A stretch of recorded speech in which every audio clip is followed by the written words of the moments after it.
Welcome to this episode of Exploring the Humanities, Women's Voices from the Hong Kong Polytechnic University. Our podcasts allow us to showcase the exciting and innovative work being done by our colleagues in the humanities, intersecting with fields as varied as aviation, mental and physical health, virtual reality, Gen AI, design, neuroscience. I am Renia Lopez from the Faculty of Humanities.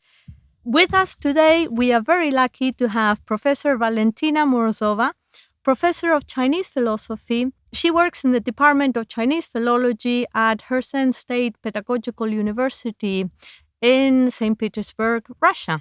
So, Professor Morozova, thank you so much for joining us. To start with, could you tell us a little bit about your background and your main areas of research? Thank you very much for the invitation, and thank you, the Hong Kong Polytechnic University, for hosting this meeting.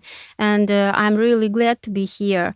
So it is a pleasure to talk about my work in a so relaxed format, and to share the ideas with a wider audience, not only with researchers or specialists. Speaking about my academic journey, so it began with a deep fascination for language and culture.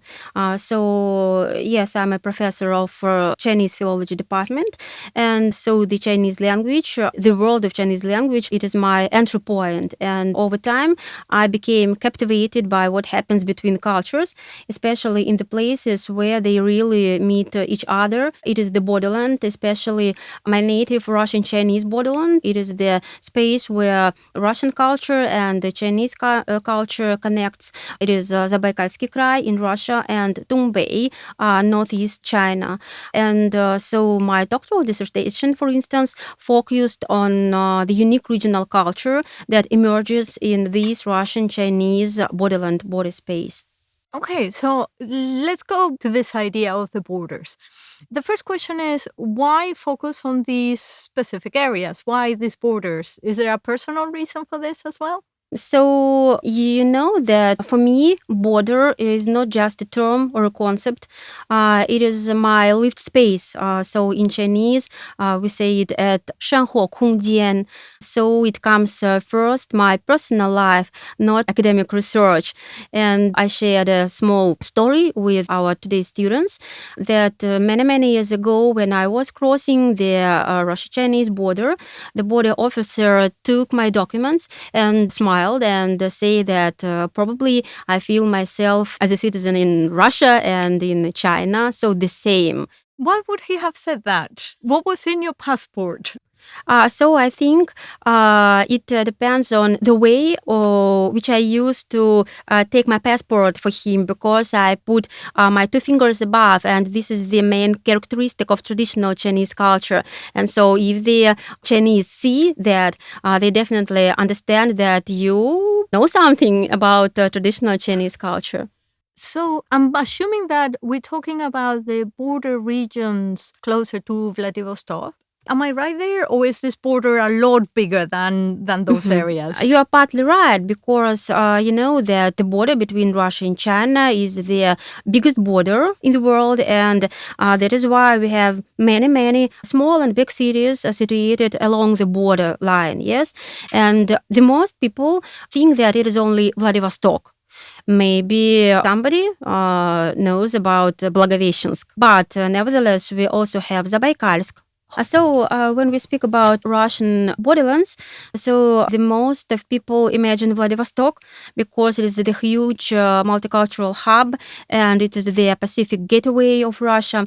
But nevertheless, so as I have mentioned, Russia and China border is the biggest in the world. So that is why borderlands has no formal lines or formal spaces, because it is formed by people, by travelers, by students, by shopkeepers, by those who are active along these borderlands. So that is why we mean Harbin. Harbin, it's not a border city. So if you look through some judicial documents, so it is not a border city.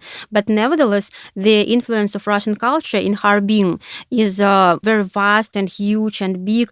And what about the ethnicity of the people living in these borderlands? Are they mixed, or do they tend to be either Russian, Chinese or something else? So thank you. It is a very, very interesting question. And I devoted a whole paragraph in my doctoral research to this question because the first one, so the first vector of my answer is that the minorities who are living along the borderlands, it's a phenomena because they are the same. So, for example, in Chita, in Zabaikalsk, so from the Russian side, we have such minorities as Buryat Hezu or Hezhe or Dauri, Venkhezu, and so they all live in the Chinese borderland also. And the second vector of my answer is that, for instance, in Russian language, we have the word volest. Volest, it means some kind of small territory where there lived one minority. And in China, we have Enhe, Shivei, and we name it Russian volest in China. And we also has such a phenomenon as irredent. So what does it mean, irredent? It is a modern concept, and it means that, for example, pensioners, Russian pensioners, they go to live in borderland Chinese regions. It is not just about minorities, just about the phenomenon of people who live along the borderlands. And in terms of the languages found in those borderlands? Yes, great. Thank you. Your questions are very, very interesting. So maybe you can think that Russian Chinese borderland is full of phenomena, but it's really so because if we speak about language, we should note the concept of pidgin language. So what does it mean? So it's not a bird. We know that pigeon is a bird. But pidgin is a kind of oral language. It does not exist in writing variant. For example, if we name, for instance, хлеб, so bread. So the person don't know the Chinese language, but he use lieba, or the Chinese person who doesn't know Russian language, he use lieba, and they both can't write this word, but they just copy what they are hearing, and this is lieba, or kunya. So it is a gunyang, gunyang, gunyang. It is a girl in Chinese, but so the Russian who don't speak Chinese, they just hear and copy kunya. So this is the pidgin language, and it is frequently used just now in the borderland territories. So basically, in these borderland territories, what we're finding is a slightly different culture, which is a mix of the Russian, the Chinese, maybe even some other things. So the culture is being developed by the people who live there, who transact with each other every day. Yes, Is that right? you are right. So yes, you are right. So I wanted to use Chinese because in Chinese we say 100%的，这就是 100%. So it's some cultural phenomena, and it is the concept of my doctoral paper. So the phenomenon of regional culture. What is this phenomenon? So this phenomenon is in your words, so it's the language and some cultural specificity. And as we discussed during the lecture, because of course there are a lot of kinds of regional culture. Because in Moscow we have regional culture, in St. Petersburg, in some small cities like Chita, so they have regional culture. But only regional culture situated and living in the borderland has its own peculiarities, and that is why we speak about the model of regional cultures dialogism, not dialogue, but dialogism. So tell us, what is dialogism? And what is the difference between that and dialogue? Okay, so I use very simple words. For example, dialogue, it is two cultures. And so one culture are eager to give something to another, and the second culture is eager to get this. And this is the dialogue because the one kind of culture is lack of something, and it is taking so this cultural potential from another. So when we speak about cultural dialogism, so these cultures are the same, and they just react or take a dialogue like partners. And this is the work that you focus on, yes? In some of your papers, you talk about the differences between intercultural communication, intercultural interaction, and intercultural dialogue.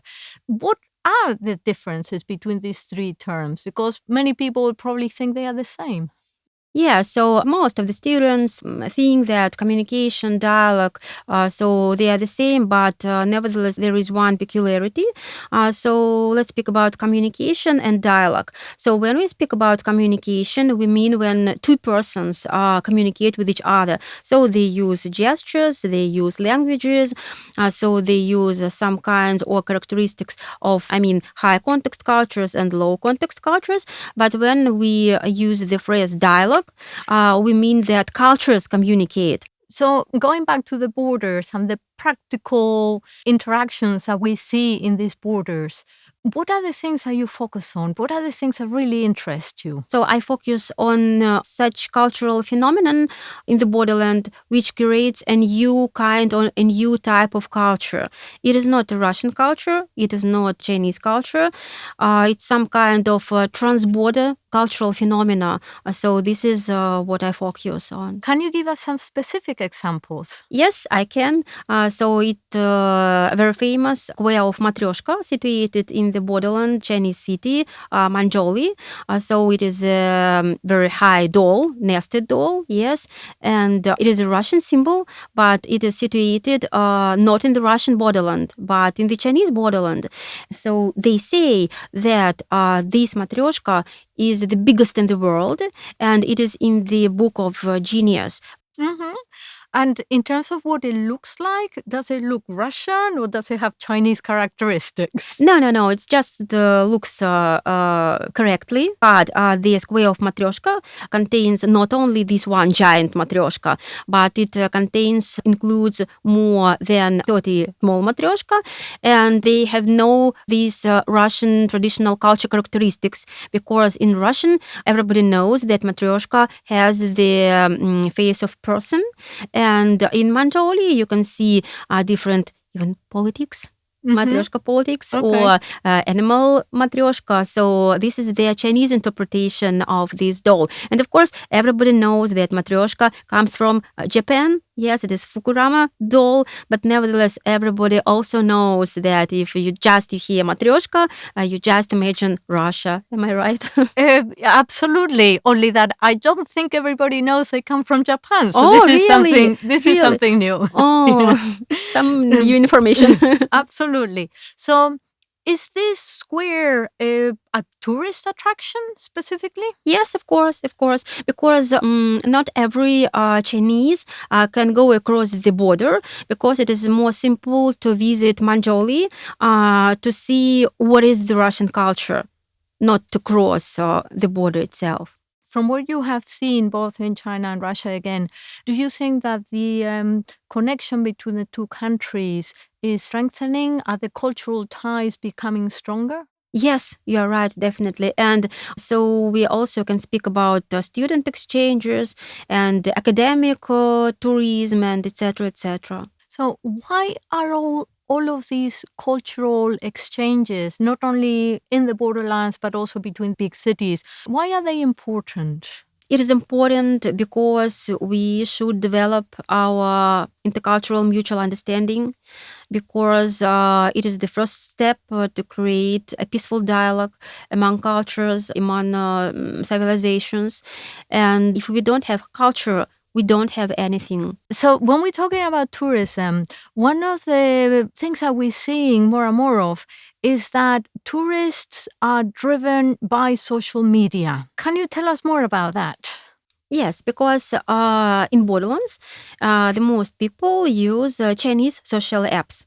It is Weixin, WeChat, and Little Red Book, Xiaohongshu. And that is why they are interested in Chinese Wanhong. Wanhong, so in English, it is celebrities. And so if the people who live in Russian borderland go deeper in the Chinese social media, they are more and more interested in Chinese cities. And we name them Wanhong Chenshi.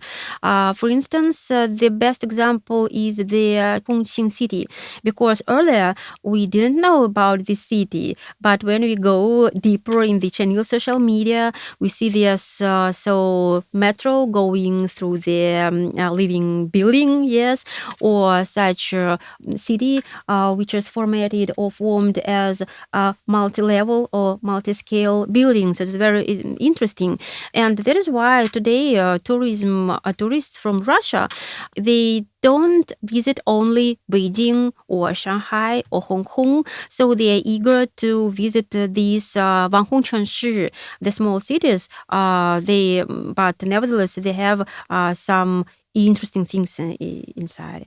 So again, the power of the internet. Yes. And one more thing.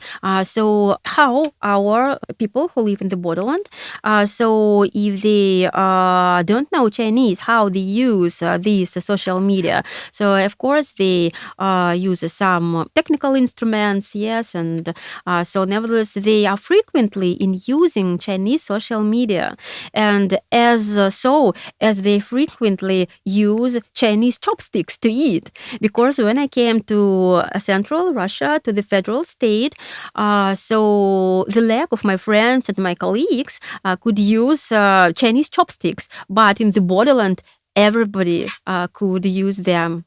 And moving forward, what about AI, and how is AI going to be affecting Borderlands, the work that you do, intercultural communication? What are your thoughts on this? Oh, yes. Every day we hear AI, AI, AI. So just today's morning, I woke up and I switched on the news on TV. And there I heard on AI, AI, AI. But there is one peculiarity on connection between AI and the Chinese culture and Chinese language. Yes, well, everybody knows that China so presented as DeepSeek. Yes, this platform. But nevertheless, I noted that if I use AI, of course, I use this. Everybody uses this nowadays. That it is very difficult to realize some intercultural dialogue with AI concerning Chinese culture, because AI, ChatGPT, DeepSeek, even Qwen, because DeepSeek and Qwen, they are Chinese models. For me, it is very strange, but they don't understand the specificity of Chinese culture.